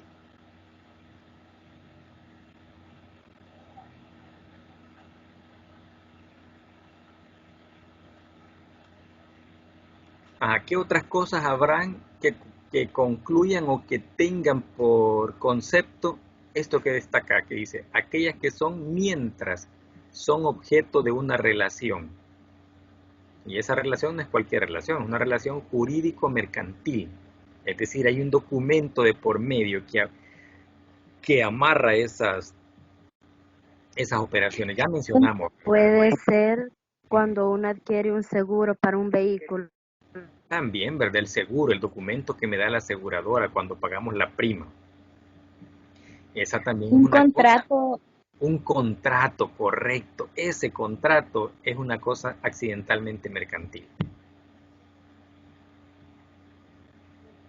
Pero los convenios entre empresa y empresa también entran acá. Los convenios. Porque algunos son como de tiempos establecidos. Si tienen una relación jurídico-mercantil, sí. Por ejemplo, los pagarés. Un pagaré es como un convenio, ¿verdad? También, donde el productor vende mercadería al crédito, el cliente le ampara con un pagaré esa mercadería. Ahí hay un convenio, yo te voy a pagar en 30 días. Sí, le dice el otro, pero me vas a firmar un documento, y ese documento se llama pagaré. Esa es una cosa accidentalmente mercantil. Pero hay una que es bien vital y que no me han mencionado, y que es esencial de la empresa también. Podría ser, licenciado, la factura también. Las facturas, es correcto, ¿verdad? Alguien me mencionó también por ahí las facturas. También es una cosa accidentalmente mercantil, los documentos de compra-venta. Pero aparte de eso hay otra. ¿Los cheques? Los cheques. Como allá dijimos, vamos a retroceder un poquito para... Aquí dijimos los títulos valores. Y el cheque es un título valor. Y eso está considerado como cosa mercantil. Es correcto, ¿verdad? Un cheque es una cosa mercantil. Las acciones, dijimos, también son cosas mercantiles. Los bonos son cosas mercantiles. Los certificados de depósito son cosas mercantiles. Ahí va a estar. Sí, aquí estoy. Ajá. ¿Qué otra? Hay algo que es bien vital y se nos ha olvidado todavía y que es esencial dentro de la empresa. ¿Qué es lo que la empresa vende?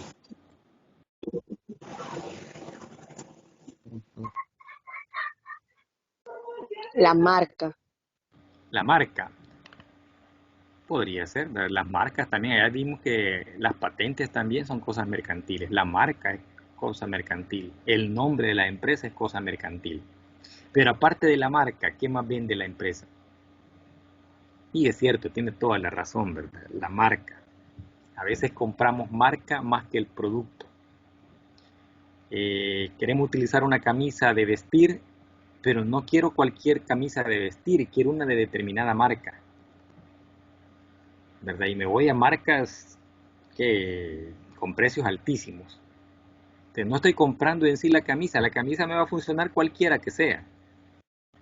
No, pero yo quiero una marca en particular. Entonces estoy comprando marca. Y esos son los distintivos. Vean, aquí también dice, los distintivos mercantiles y las patentes. Entonces estamos hablando acá de las marcas. Es correcto, también son cosas mercantiles. Distintivos mercantiles son las marcas. Pero vean, son las mercancías, dice, que son las cosas mercantiles mientras están formando parte de las existencias, es decir, el inventario también es una cosa mercantil y es una cosa accidentalmente mercantil. ¿Por qué será accidentalmente mercantil? Porque aquí dice, mientras esté formando parte de las existencias. Cuando esta mercadería se le vende al cliente, deja de serlo. Ya no es cosa mercantil. Y se convierte entonces en una cosa civil, ya en manos del cliente. Entonces, esta es una parte esencial de la empresa. Por eso dice ahí, y sus partes esenciales, la mercadería, el inventario. Esa es quizás la parte, o una de las partes más esenciales de la empresa. Si no tiene mercadería, no tiene entonces venta. Perdió el alma de la empresa. Si no presta sus servicios, si fuera el caso de los servicios, igual, ¿verdad? Perdió su alma. Entonces, las mercaderías y los servicios que prestan las empresas también son cosas accidentalmente mercantiles. ¿Qué otras cosas habrán accidentalmente mercantiles? Es decir, que según el concepto que dice acá, ¿verdad? Aquellas que son mientras son objeto de relación jurídico-mercantil. Es decir, cuando tenemos la existencia o la mercadería en la bodega, hay una relación directa con la empresa. Y es una relación jurídico-mercantil. ¿Por qué jurídico? Porque le pertenece a la empresa. Y mercantil porque le va a servir para el comercio. Pero una vez se la vende al cliente, dejará de serlo. Ya la relación jurídico-mercantil se perdió. Ahora se convirtió en una cosa civil, como mercadería. Pero probablemente este cliente firmó un documento porque la mercadería se la llevó al crédito. Entonces el documento firmado, no la mercadería, sino el documento firmado, se convierte ahora en una cosa accidentalmente mercantil.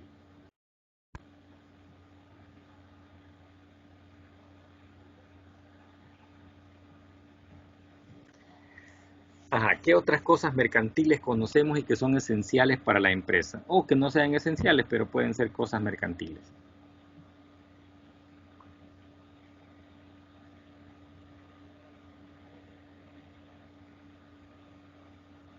Tal vez sería el logo. El logo, así es, ¿verdad? Los distintivos forman parte del distintivo de la empresa, el logo, así es. Por ahí mencionaron la marca también, ¿verdad? Son parte de los distintivos de una empresa. ¿Qué más? Ven que la ley solo menciona de manera así escueta, ¿verdad? Las cosas. Dice aquí los distintivos mercantiles y las patentes. Y ahí nomás. ¿Verdad? Y nosotros tenemos que interpretar eso, que es lo que estamos haciendo ahorita en este momento. Interpretamos cuáles son esos distintivos y miren, ustedes me lo van diciendo. Ah, me dicen el nombre de la empresa, la marca de la empresa, el logo que tiene la empresa. Aquí el legislador no le dijo cuáles eran. El legislador dijo los distintivos mercantiles. Aquí mencionó los títulos, valores, no dijo cuáles eran. Pero nosotros vamos interpretando eso. Y eso es lo que tenemos que hacer cuando leemos la ley. Vamos leyendo y vamos interpretando a través de ejemplos que vemos en el día a día. Las existencias de un establecimiento. Ese es un título, es una cosa accidentalmente mercantil.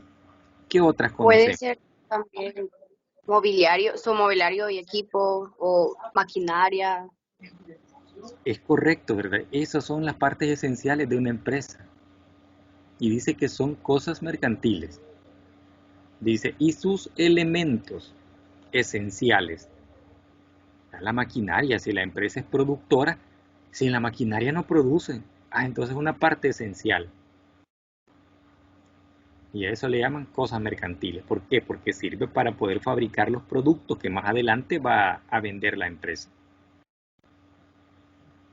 Así es. También el edificio. El edificio como establecimiento, así lo va a representar la ley. Es correcto, ¿verdad? El edificio. Los directivos y las personas que trabajan para la empresa. Ahí ya no, porque estamos hablando de cosas. ¿Verdad? Aquí cuando nos referimos a ello ya nos referimos al comerciante. Cuando hablamos de personas ya es el comerciante en sí. ¿Y los servicios que ofrece la empresa? También los servicios, si la empresa se dedica a eso, a prestar servicios. Es decir, su existencia va a ser los servicios prestados. O los servicios, la cantidad de servicios que presta. Es decir, la existencia va a ser como el listado de servicios que la empresa presta. Por ejemplo, pensemos en un taller mecánico. ¿Cuáles son los servicios que hace el taller? Alineado. ¿Qué más? Cambio de llantas, reparaciones, pintura. Esos son los servicios. Y eso es entonces su inventario de servicios que la empresa tiene. Esa es una cosa accidentalmente mercantil. Cuando ya ha prestado el servicio, díganme. ¿Y los registros contables y la información de la empresa no serían cosas mercantiles? Veamos, analicémoslo. Vamos a regresar a lo que dice el legislador acá. La empresa dice, y sus elementos esenciales. Dentro de los elementos esenciales hablamos del inventario, hablamos de la maquinaria, hablamos del mobiliario, el establecimiento, ¿verdad? Y ahora hablamos de los registros contables, de la administración. ¿Será la administración una cosa mercantil? ¿Qué dicen ustedes? Creo que se puede entrar porque ahí va lo que es su patrimonio, el activo fijo. ¿Verdad? Cae dentro del concepto. Podríamos decir que sí es una cosa mercantil, ¿verdad? La administración, los registros contables que la empresa tiene. Porque ahí vamos a anotar, como dice la compañerita, todo el patrimonio. Entonces, esto es lo que tenemos que interpretar. En un examen, ¿verdad? Sí pido algunos conceptos, pero en algunos momentos pido ejemplos. Y por esa razón es que cuando doy las clases les voy preguntando cosas. Y de acuerdo a las cosas que ustedes me dicen, a veces me sirve para hacer una pregunta. O sea, no tanto me refiero a menciónenme los tres o la clasificación del artículo 5 del Código de Comercio en cuanto a cosas mercantiles. O sea, las preguntas no van ahí. Sino que, por ejemplo, dentro de los distintivos mercantiles, ¿verdad? Como una cosa mercantil, mencione 3 ejemplos, por ejemplo. Y ustedes me dirían el nombre, la marca, el logo, por ejemplo.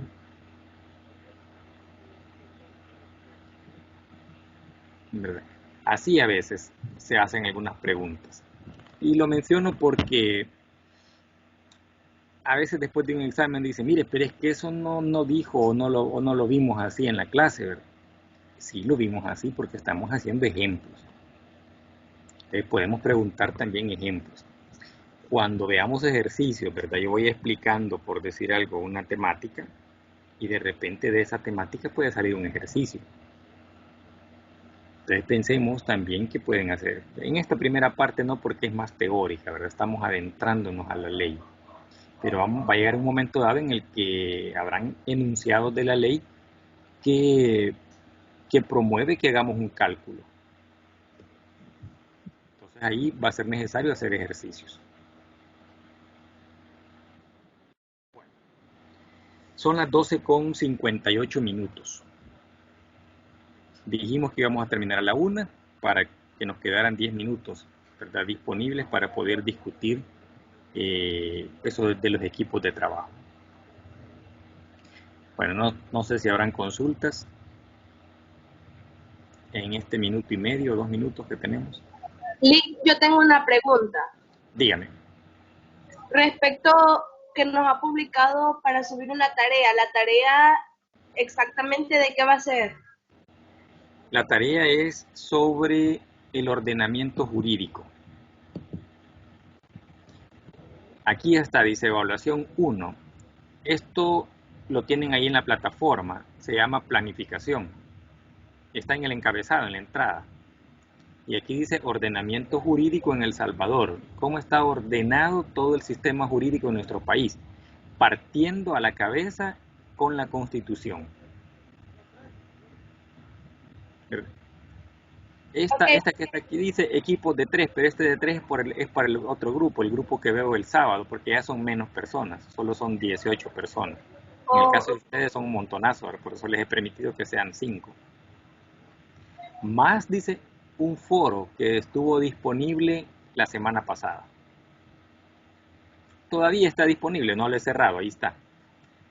¿Verdad? Un foro en el cual les pido la opinión en relación al confinamiento que tuvimos en el 2019, producto de la pandemia por el COVID-19.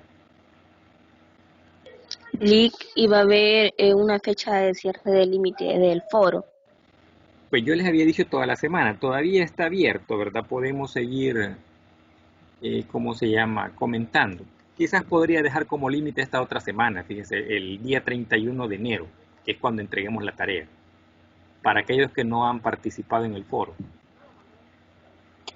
Lick, yo tengo una pregunta. Dígame. Con lo de la clase del día sábado, no sé si a nosotros también nos va a atender, porque me estuvieron cayendo notificaciones que tenía que entrar a clases ese día. Ya, vamos a aclarar ahí. No sé si les mencioné, yo creo que sí, pero quizás no se nos ha haber ido por alto. Que creé un mismo link, y eso por razones, ¿verdad?, que nos pueden ayudar en el futuro. El link es el mismo para esta clase que para la clase del sábado. Con ustedes solo vamos a tener los días lunes. El sábado veo a otro grupo. Sin embargo, si hay algún compañerito que se perdió la clase y la quiere escuchar, ¿verdad?, se puede meter con el mismo link a la clase del sábado. Es a la misma hora, de 11 a 1 de la tarde. Por esa razón dejé el mismo link, ¿verdad?, para que los compañeritos que no pudieran estar presentes el día lunes, ¿verdad?, fácilmente se pueden, incluir el día sábado. Pero sí, con ustedes solo es esta clase. Si les caía la notificación es porque es el mismo link.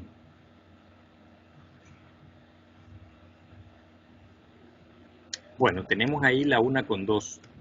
Faltan 8 minutos para que finalice el tiempo, pero ustedes me pidieron que dejáramos este tiempo final para poder hacer los equipos. Yo no me quería meter en eso de los equipos porque los quiero dejar a ustedes, ¿verdad?, que ustedes sean los protagonistas. Lick, una consulta. Dígame. ¿De cuánto es lo mínimo que se pueden hacer los equipos? Podrían ser 4. Ah, ok, gracias. Pero igual, si no tienen los 4 y tienen 3 y se les dificulta conseguir ese cuarto, quédense con 3. Es como aquel que ¿Y está va a subir la diapositiva? sí, se las tengo que subir. De hecho, en la plataforma les voy a estar subiendo material para la clase. En este caso, como estamos con el código de comercio que fue subida en la clase anterior, no se la vuelvo a repetir, ahí está subida. Lo que sí les voy a subir es la diapositiva y el video de esta clase. O sea, en cada clase les voy a estar subiendo la diapositiva que utilicé para la clase, en todas las clases. Y les voy a subir el video posteriormente.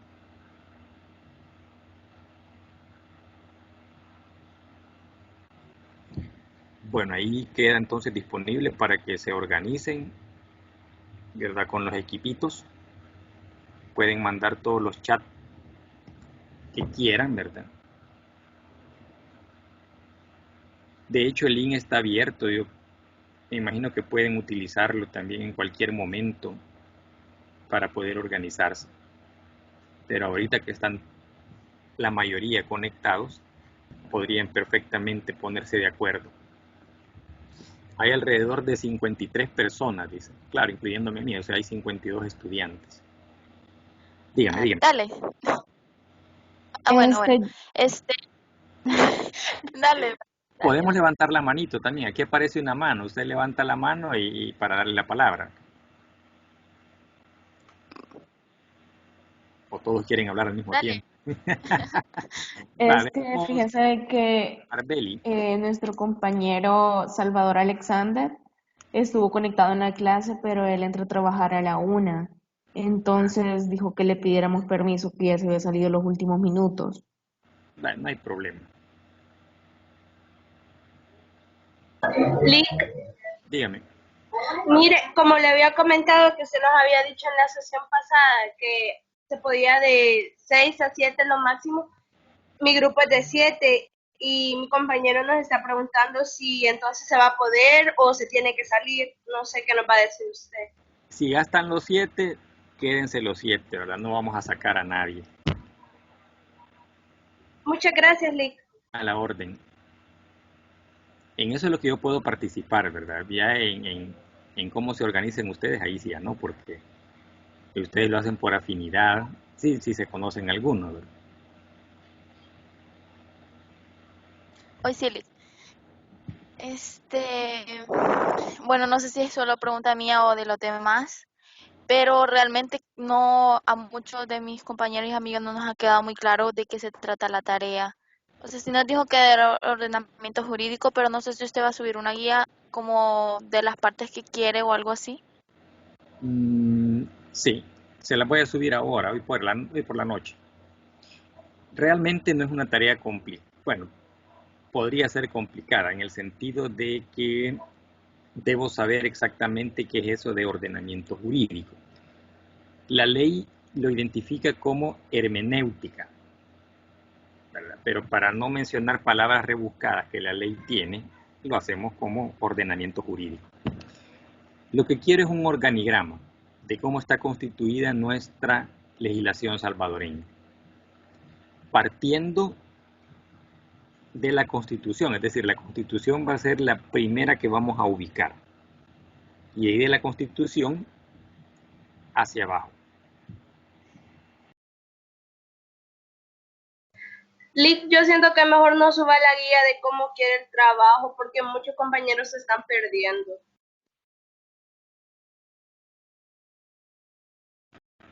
El licenciado dijo que iba a querer un organigrama de la legislación salvadoreña partiendo de la Constitución de la República y que después iba a subir la guía a la plataforma o al aula.